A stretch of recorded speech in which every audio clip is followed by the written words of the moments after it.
Halo teman-teman, salam sehat selalu untuk kita semua, salam sejahtera, tetap semangat, dan semoga keluarga teman-teman di rumah dalam keadaan sehat.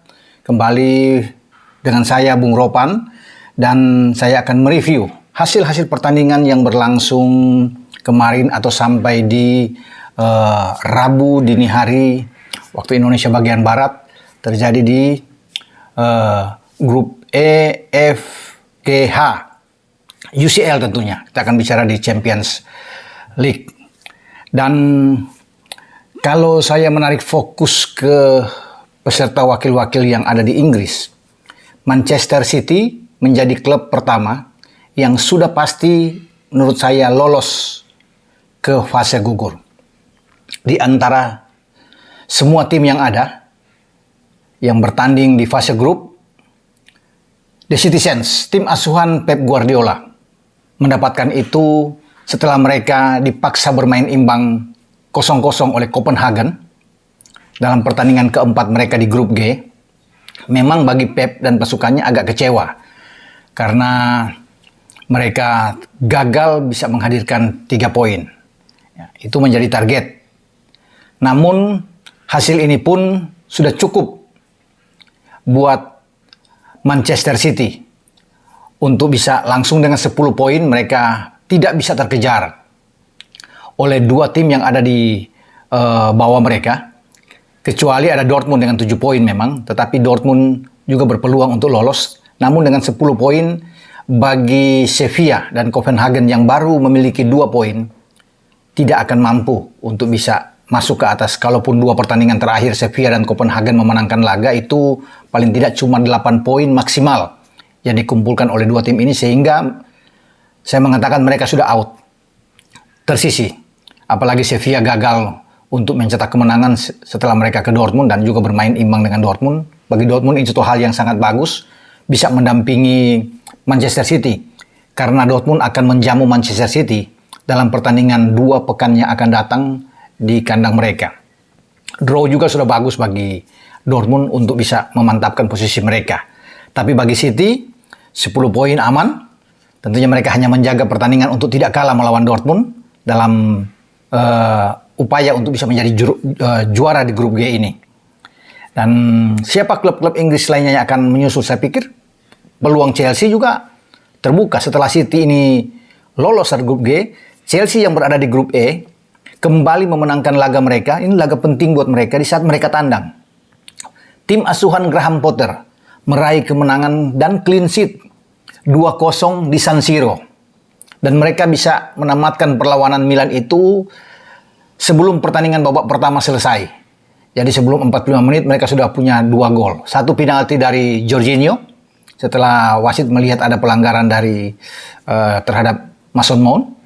Walaupun ini diprotes habis oleh pemain-pemain Milan karena diperdebatkan tidak ada sentuhan berat terjadi terhadap Mason Mount dalam upaya terjadinya penalti, tapi wasit sudah mengambil keputusan dan Jorginho memanfaatkan dengan sempurna.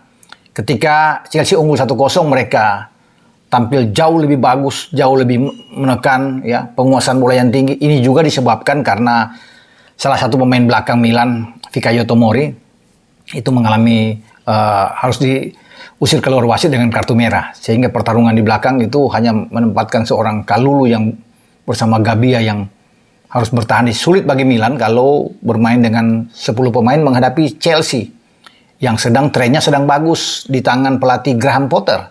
Sampai sejauh ini belum kalah. Bahkan di Champions League Potter punya rekor yang bagus, walaupun hanya ada 1 kali imbang di Stamford Bridge melawan Salzburg, tapi 2 kemenangan beruntun melawan Milan. Ini menempatkan Chelsea sekarang memimpin klasemen di grup E. Posisi mereka untuk lolos terbuka. Memang baru 7 poin. Grup E ini kalau saya lihat ini seru, sengit dalam persaingan karena ada Salzburg juga di sana. Yang saya katakan tadi, menahan Chelsea 1-1 di Stamford Bridge, karena Salzburg punya peluang juga untuk bisa lolos. Jadi ini rame, walaupun Milan juga kalah sekarang 4 poin Milan bersama dengan Zagreb. Keduanya masih memiliki peluang untuk lolos. Jika Chelsea itu tersandung, karena dalam pertandingan nantinya 2 pekan depan Chelsea harus ke Salzburg. Tidak boleh kalah bagi Chelsea, artinya imbang juga sudah bagus. Tapi Chelsea harus menang. Kalau Chelsea menang, peluang lolos bisa mereka dapatkan. Jadi ini masih perjuangan masih berat bagi Thiago Silva dan kawan-kawan. Ya, namun ketika mereka mendapatkan 6 poin dengan 2 kemenangan melawan Milan, ini luar biasa. Saya memberikan ancungan jempol terhadap perjuangan anak-anak The Blues. Juga tentunya dengan pelatih baru mereka, Graham Potter, yang juga sejauh ini belum terkalahkan ketika dia mengambil alih posisi dari Thomas Tuchel. Hanya 1 kali imbang, itu terjadi melawan Salzburg, dan di IPL mendapatkan 6 poin yang baik setelah mengalahkan Crystal Palace 2-1 dan kemarin mengalahkan Wolves dengan 3-0. Nah, kalau saya merunut juga ke bawah, 3 pertandingan terakhir di semua kompetisi yang dilalui oleh Chelsea bersama dengan Graham Potter, itu semua clean sheet. 3-0 melawan Milan di Stamford Bridge, 3-0 melawan Wolves juga di Stamford Bridge, dan dini hari bagaimana mereka mengalahkan Milan kembali dengan 2-0. Penguasaan bola yang tinggi, 71% mereka dalam ball position dengan 29% dari Milan. Dan ini memang pantas, jauh sekali. Milan itu walaupun bermain di kandang, mereka hanya mendapatkan 1 on target dari 7 percobaan menembak mereka. Chelsea mestinya bisa menang dengan 4 gol, karena ada 4 on target dari upaya 15 tembakan yang mereka lakukan ke gawang Milan. Tapi cukup dengan 2 gol, mereka sudah aman. Karena kalau bermain imbang ini akan lebih berbahaya bagi Chelsea. Tapi dengan kemenangan ada kelegaan. Kalau mereka menang mengunci melawan Salzburg, maka mereka akan lolos. Dan itu yang kita akan tunggu nantinya. Bagaimana perkembangan ke depan dengan Chelsea ini yang tampil sangat bagus, terus berlari kencang bersama dengan Potter.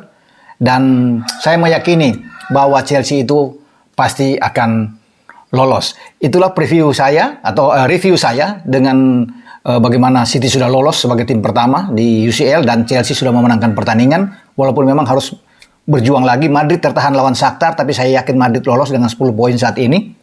Juventus kalah dari Maccabi Haifa. Ini bahaya bagi Juventus karena dengan 4 poin akan sulit bersaing dengan Benfica dan PSG yang ada di atas setelah Benfica menahan imbang PSG. Jadi 2 tim ini pasti bisa lolos ya, dari grup H. Ini yang sangat rame. Yang kalau saya lihat bagaimana tim seperti Juventus ini sulit. Dengan Maccabi aja mereka kalah, bahkan tidak mampu membuat gol. Sangat disayangkan. Posisi mereka juga gawat dengan terutama sang pelatih Allegri ya, di ujung tanduk untuk bisa dipecat. Jadi kita akan lihat lagi klub-klub Inggris lainnya. Liverpool masih akan bertanding ya melawan Ajax, dan saya yakin mereka melawan Rangers. Mereka akan ke Rangers dan saya yakin pasukan klub ini akan memenangkan pertandingan walaupun kemarin kalah di IPL lawan Arsenal, tapi di UCL mereka pasti akan lolos bersama dengan Napoli. Demikian juga dengan Tottenham Hotspur pasti akan lolos, dan saya berharap 4 klub ini bisa melaju dari Inggris tentunya untuk berada di fase knockout, mengikuti langkah dari Manchester City yang sudah lolos. Tinggal kita tunggu Chelsea, Liverpool, dan Spurs. Sampai di sini review saya dengan pertandingan-pertandingan di IPL yang berlangsung sampai Rabu dini hari. Ciao.